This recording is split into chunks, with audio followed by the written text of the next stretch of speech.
Madam, ये मेरी पूरी कमाई है, इसे जमा कर दीजिए। ओए लड़के, सच सच बता, ये पैसे चुरा कर लाया है ना? नहीं मैडम, मैंने कुछ नहीं चुराया, ये पैसे मैंने मेहनत से कमाए हैं। अपनी हालत देखिए, अभी पुलिस बुलाती हूँ। जरूर कहीं से चोरी करके लाया है। अगर आपने पुलिस को बुलाया तो एक दिन आपकी नौकरी चली जाएगी। तेरे जैसे कितने आते हैं यहाँ, समझा? उसे क्या पता था कि जिस बच्चे को वो आज भगा रही है वही बच्चा एक दिन उसी बैंक की किस्मत पलट देगा। उस शाम दादी माँ की आंखें लगातार छलक रही थीं। 12 साल का राजू उनके सीने से चिपका हुआ सिसक रहा था। दादी, मैं अब कभी बैंक नहीं जाऊंगा, वो लोग मुझे फिर मारेंगे। उन्हें समझ नहीं आ रहा था कि एक मासूम बच्चे के साथ इतना बुरा कैसे हो सकता है।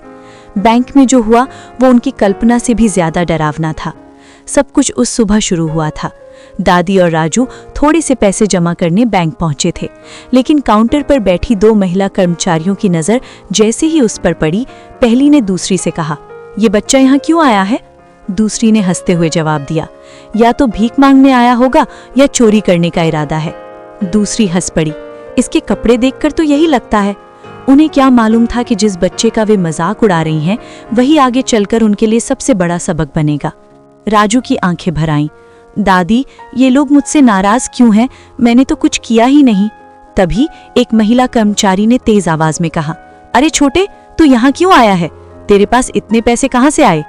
गार्ड ने आगे बढ़कर राजू को धक्का दे दिया, यहाँ अमीर लोग आते हैं, तेरे जैसे गरीब बच्चों की यहाँ कोई जगह नहीं। राजू गिरते गिरते बचा और जोर जोर से रोने लगा। पूरा बैंक ये सब देख रहा था, लेकिन अजीब बात ये थी, किसी ने कुछ नहीं कहा, किसी ने आवाज नहीं उठाई। राजू पीछे हट गया और दादी के पीछे छुप गया। दादी, मुझे घर जाना है, वो रोते हुए बोला। दादी माँ ने कांपते हाथों से अपना पुराना बटुआ निकाला। उसमें कुछ गिने चुने नोट थे। साहब, हमारे पास पैसे हैं, हमें बस जमा करने हैं। महिला कर्मचारी ने बटुए को देखा और हंस पड़ी, अरे ये क्या है, इतने कम पैसे लेकर बैंक चले आए? उसी वक्त बैंक के एक कोने में बैठे एक शख्स ने चुपचाप अपना मोबाइल निकाला। उसका नाम था राकेश कुमार, स्थानीय पत्रकार था। वो अपने किसी काम से बैंक आया था, लेकिन जो उसने देखा उसे नजरअंदाज नहीं कर पाया।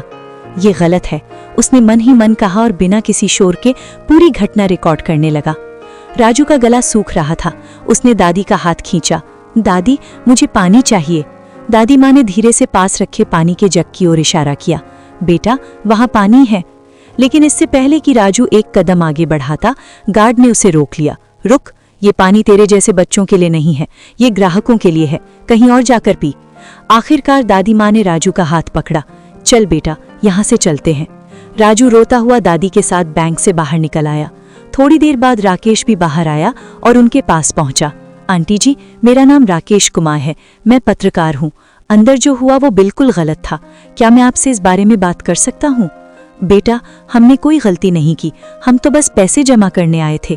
राकेश ने सम्मान से कहा, अगर आप अनुमति दें तो मैं शाम को आपके घर आकर पूरी बात विस्तार से जानना चाहता हूँ। लोगों को ये सच्चाई जाननी चाहिए। दादी माँ ने उसे अपना पता दे दिया। शाम को राकेश कैमरा और रिकॉर्डिंग उपकरण लेकर उनकी झुग्गी में पहुंचा। राजू एक कोने में चुपचाप बैठा था। राकेश उसके पास बैठ गया। राजू बेटा, आज बैंक में क्या हुआ था?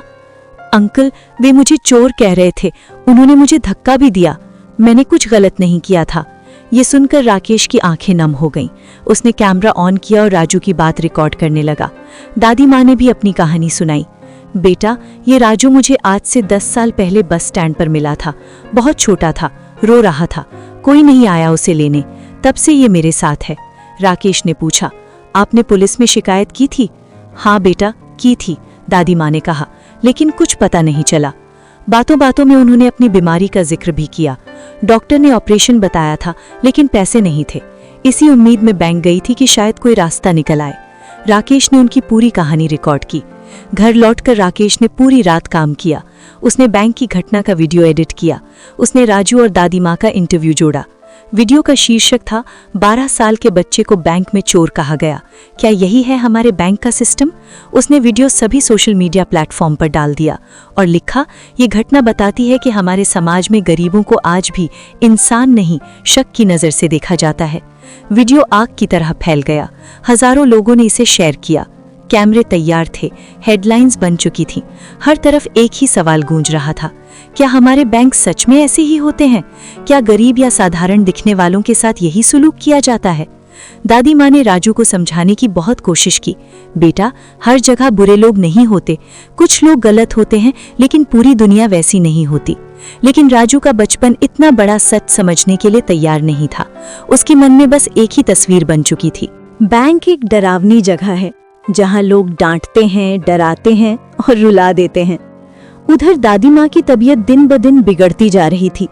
डॉक्टर ने साफ कह दिया था, ऑपरेशन तुरंत करना होगा, वरना हालात गंभीर हो सकते हैं। ऑपरेशन का खर्च सुनकर दादी माँ की सांसें अटक गई थीं। उनके पास इतने पैसे कहाँ थे? वे इसी उम्मीद में राजू को लेकर बैंक गई थीं कि शायद कोई लोन मिल जाए, कोई रास्ता निकल आए। लेकिन बैंक में जो हुआ उसने उनकी हिम्मत ही तोड़ दी। उस रात दादी माँ ने कहा, अब इलाज नहीं करवाएंगे बेटा। राजू कुछ समझ नहीं पाया। उसे बस इतना नजर आ रहा था कि दादी माँ बहुत उदास हैं और दर्द में भी। उसी वक्त हजारों किलोमीटर दूर एक आलिशान होटल के कमरे में बैंक मालिक विनोद मेहता अपना फोन देख रहे थे। अचानक वही वायरल वीडियो उनकी स्क्रीन पर आ गया। पहले तो उन्होंने नजरअंदाज किया, किसी और बैंक का मामला होगा। लेकिन जैसे जैसे वीडियो आगे बढ़ा, उनका चेहरा सख्त पड़ता चला गया। ये तो उनका ही बैंक था। काउंटर पर बैठी महिलाएं उनकी ही कर्मचारी थीं। एक छोटे बच्चे के साथ ऐसा व्यवहार? उन्होंने खुद से कहा, ये सिर्फ बैंक की बदनामी नहीं है, ये इंसानियत की हार है। एक पिता होने के नाते उनका दिल और भी भारी हो गया। लेकिन असली झटका तब लगा जब उन्होंने वीडियो में दादी माँ की बात सुनी। ये बच्चा मुझे बस स्टेशन पर मिला था। वही बस स्टेशन, वही तारीख, वही समय, वो जगह जहां सालों पहले उनका अपना बेटा खो गया था। उनकी आंखें भर आईं। इन सालों में पुलिस, प्राइवेट डिटेक्टिव, मीडिया सब कुछ आजमा लिया था, लेकिन कोई सुराग नहीं मिला। और आज इस वीडियो में उन्हें पहली बार उम्मीद की एक हल्की सी किरण दिखाई दी। बिना एक पल गवाए उन्होंने अपने सबसे भरोसेमंद दोस्त मैनेजर सूरज वर्मा को फोन लगाया। सूरज, मैं तुम्हें एक पता भेज रहा हूँ, अभी इसी वक्त वहां पहुंचो, ये बहुत जरूरी है। सूरज ने कोई सवाल नहीं किया, बैंक का काम वहीं छोड़ा और तुरंत उस पते की ओर निकल पड़े। जब सूरज वर्मा दादी माँ की झुग्गी के सामने पहुंचे तो उनका दिल भर आया। एक छोटी सी झोपड़ी, अंदर बीमार दादी माँ और राजू। सूरज ने बेहद नरमी से बात शुरू की। दादी माँ ने कहा, मैं बस स्टेशन पर बैठी थी, तभी ये बच्चा रोता हुआ मेरे पास आया। नाम भी नहीं बता पा रहा था, बस रोए जा रहा था। दिल पसीज गया, मैं इसे छोड़ नहीं पाई। उन्होंने पुलिस में शिकायत भी की थी, लेकिन कोई नहीं आया। वक्त बीतता गया और अनजाने में ही राजू उनकी पूरी दुनिया बन गया। सारी बात सुनते ही सूरज वर्मा ने तुरंत विनोद मेहता को फोन किया। विनोद, हालात बहुत नाजुक हैं, दादी माँ की तबीयत बेहद खराब है, एक पल की भी देरी जानलेवा हो सकती है। और हाँ, जो तारीख, समय और जगह तुमने बताई थी, सब कुछ बिल्कुल मेल खा रहा है। उस पल विनोद के दिल में उम्मीद की एक हल्की सी लौ जली, लेकिन उसी के साथ डर भी था, कहीं ये सिर्फ एक इत्तेफाक ना हो। उन्होंने खुद को संभालते हुए कहा, कोई रिस्क नहीं लेंगे, दादी माँ और बच्चे को शहर के सबसे अच्छे अस्पताल ले जाओ, इलाज में एक भी कमी नहीं होनी चाहिए, खर्च की फिक्र मत करना, सब मैं देखूंगा। सूरज ने बिना वक्त गंवाए एम्बुलेंस बुलाई। दादी माँ और राजू को लेकर सीधे अस्पताल पहुंचे। उधर राजू वो सब कुछ देख रहा था, लेकिन कुछ समझ नहीं पा रहा था। सूरज ने उसे पास बिठाया, सिर पर हाथ फेरा और कहा, डर मत बेटा, दादी माँ ठीक हो जाएंगी। इसी बीच विनोद मेहता ने अपनी विदेश यात्रा अधूरी छोड़ दी थी। फ्लाइट में बैठे बैठे उनके दिमाग में बस एक ही सवाल घूम रहा था, क्या वाकई, क्या ये मेरा बेटा हो सकता है? अगले ही दिन वे भारत पहुंचे और सीधे अस्पताल गए। जैसे ही उनकी नजर राजू पर पड़ी, उनके आंसू खुद ब खुद बह निकले। बच्चे के चेहरे में उन्हें अपनी पत्नी की झलक दिखी, वही आंखें, वही मासूमियत। दिल कह रहा था यही है, लेकिन दिमाग सबूत मांग रहा था। उन्होंने डॉक्टर से कहा, मुझे डीएनए टेस्ट कराना है। डॉक्टर ने समझाया कि रिपोर्ट आने में कुछ दिन लगेंगे। विनोद ने कहा, मैं सालों से इंतजार कर रहा हूँ, कुछ दिन और सही। ऑपरेशन सफल रहा। जब दादी माँ को होश आया तो वे हैरान रह गईं। मैं यहाँ कैसे? सूरज मुस्कुराए और बोले, एक अच्छे इंसान ने आपका इलाज करवाया है, बस यही समझ लीजिए। उधर बैंक के बाहर तूफान मचा हुआ था। मीडिया की भीड़, सवाल, क्या यही है बैंक की इंसानियत? क्या गरीबों के साथ यही बर्ताव होता है? वे 2 महिला कर्मचारी और गार्ड जिन्होंने राजू के साथ बदसलूकी की थी, अब डर में जी रहे थे। उन्हें समझ आ गया था कि उनसे बहुत बड़ी गलती हो गई है। बाकी स्टाफ भी बेचैन था। पूरे बैंक की छवि दांव पर लगी थी। सोशल मीडिया पर बाइकॉट के नारे लग रहे थे, हैशटैग्स ट्रेंड कर रहे थे। कुछ दिन बाद डीएनए रिपोर्ट आ गई। डॉक्टर ने रिपोर्ट विनोद मेहता के हाथ में दी। जैसे ही उन्होंने कागज खोला, उनकी आंखों से आंसू बह निकले। राजू उनका बेटा था। बरसों की तलाश आज खत्म हो गई थी। विनोद ने राजू को सीने से लगा लिया और देर तक रोते रहे। राजू कुछ नहीं समझा, बस इतना जानता था कि ये वही लोग हैं जिन्होंने दादी माँ को बचाया। जब दादी माँ को सच्चाई पता चली, उनकी आंखें भी भर आईं। विनोद ने दादी माँ का हाथ थाम लिया। आपने मेरे बेटे को माँ से कम नहीं समझा, वे बोले। आज से आप सिर्फ उसकी नहीं, मेरी भी माँ है। और उसी पल विनोद मेहता ने दिल में एक और फैसला कर लिया। अब सिर्फ एक बेटे को नहीं, बल्कि इंसानियत को भी इंसाफ दिलाना है। अब बैंक सिर्फ पैसों की जगह नहीं रहेगा, ये इंसाफ और एहसास की मिसाल बनेगा। विनोद मेहता ने बड़े प्यार से राजू से कहा, बेटा तुम्हें एक बार फिर बैंक जाना होगा। इतना सुनते ही राजू घबराकर बोला, नहीं पापा, वहां वे लोग मुझे फिर मारेंगे, डांटेंगे। डरने की जरूरत नहीं है बेटा, अब तुम अकेले नहीं हो, तुम्हारे पापा तुम्हारे साथ हैं और जिस बैंक से तुम डरते हो वो हमारा अपना बैंक है। राजू हैरान रह गया। उसका मासूम दिमाग इस बात को समझ ही नहीं पा रहा था। पापा, जो बैंक मुझे चोर समझ रहा था, जो लोग मुझे रुला रहे थे, वो आपका कैसे हो सकता है? तब विनोद मेहता ने उसे पूरी सच्चाई बताई। उन्होंने समझाया कि हर जगह कुछ अच्छे लोग होते हैं और कुछ गलत। बेटा, कुछ लोगों की गलत सोच की वजह से पूरा सिस्टम गलत नहीं हो जाता, लेकिन ऐसे लोगों को सबक सिखाना जरूरी होता है। अगले दिन बैंक का माहौल कुछ अलग ही था। विनोद मेहता अपने बेटे राजू को लेकर बैंक पहुंचे। राजू के हाथ में एक बड़ा सा बैग था, इतना भारी कि उसे संभालना भी मुश्किल लग रहा था।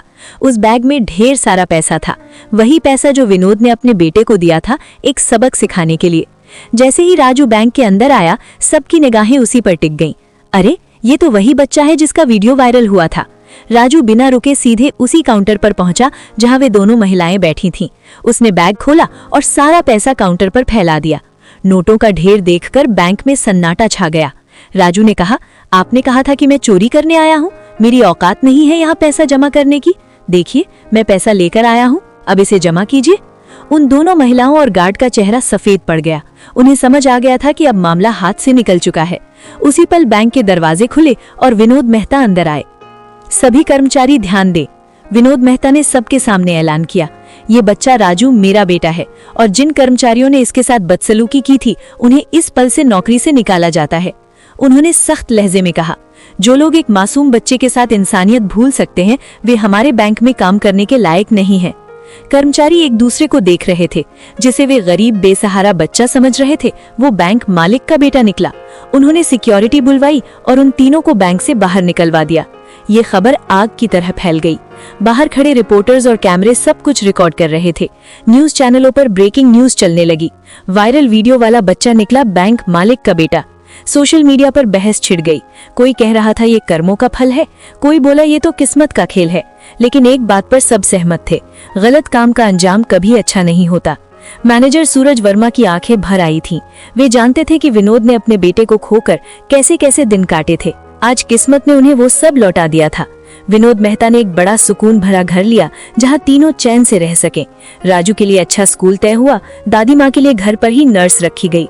जिंदगी ने आखिरकार उनके जख्मों पर मरहम रख दिया था। दोस्तों, आपको ये कहानी कैसी लगी कमेंट में जरूर बताइए। फिर मिलेंगे अगली कहानी में।